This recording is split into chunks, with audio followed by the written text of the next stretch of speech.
All right, our next guest is trailblazing actress Laverne Cox, who is now fulfilling one of her biggest dreams as a creator and executive producer of her very own series. Cox's new show is called Clean Slate, and it is the latest project released by late producer Norman Lear, a legend. Cox also stars in the series as a New York art gallery curator, Desiree, who returns home to Alabama after about 20 years away. So she surprises her estranged father with the news that his son is now a proud transgender woman. Wow, this place looks exactly the same. Well, you know what they say. If it ain't broke, don't fix it. Ooh, that's broke. I gotta fix it. Oh, you all right? Ain't nobody sat in that chair for 23 years. Oh, my. You look just like I remembered you. Yeah, I can't say the same thing about you. Definitely not. But so much better, right? You know you could have given me a heads up on this. It felt like an awkward thing to put in an email, you know? More awkward than this? Good point. The show is so good, and Laverne Cox joins us now. Good morning. Good morning. We're so happy to have you here. I'm so happy to be here. Well, you say this is a dream come true, 2 decades in the making to be a show's creator and executive producer. What does this feel like for you?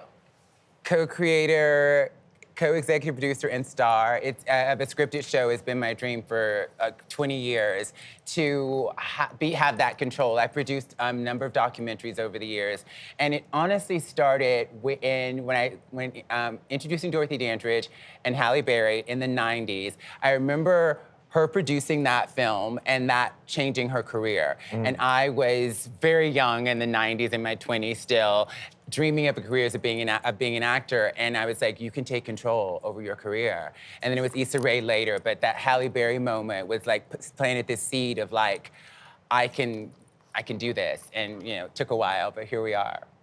So where did you come up with this idea? Was it your own, and what was it like pitching Norman Lear himself?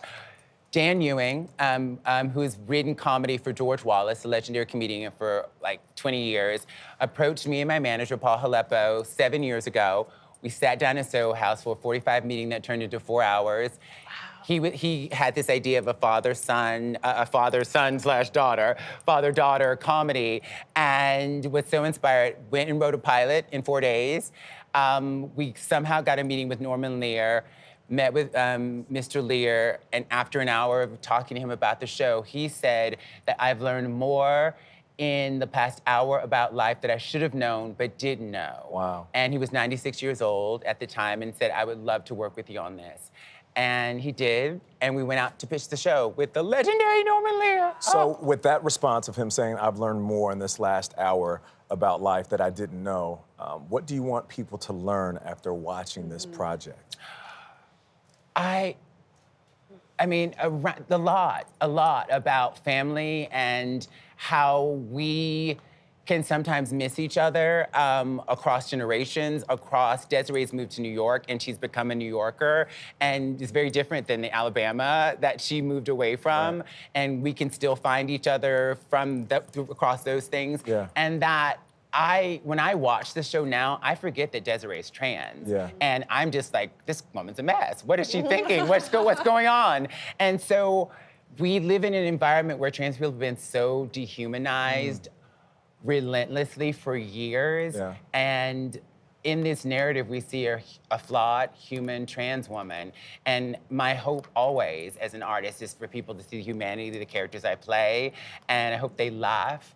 The show feels like a warm hug to me, and I feel like we need that right now. Also, unconditional love. Unconditional love of a father for his daughter, and it's about family, the families we choose and the families that we're born into.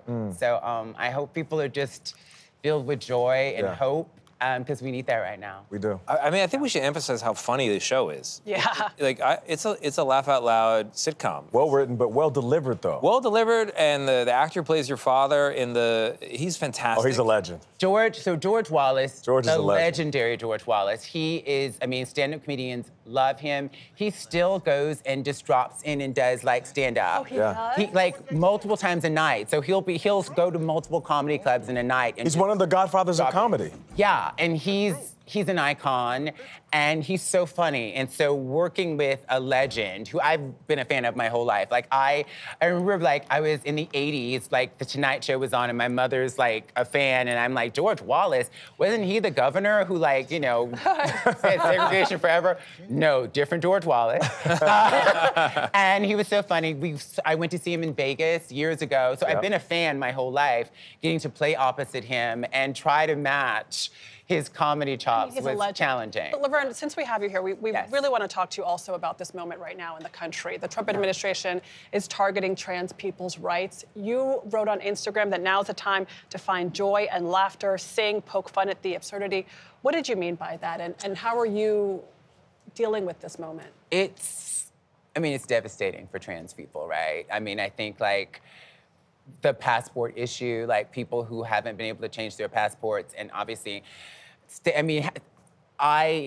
having identification that matches who you are. I'm 52 years old, so I remember the days when trans people couldn't get passports that matched their gender identity, and then traveling internationally and their physical appearance not matching their gender marker, being strip searched, being detained, and the horror of that. Like, so many stories.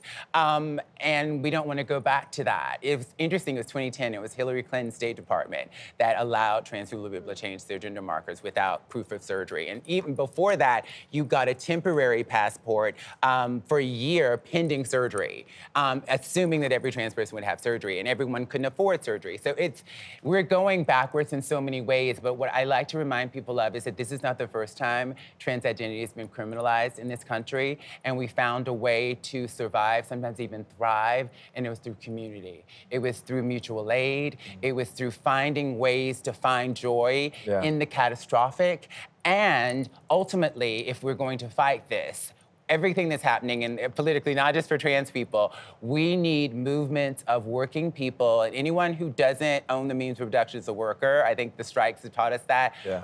Multicultural groups of working people rising up. Need allies. Come from the top down.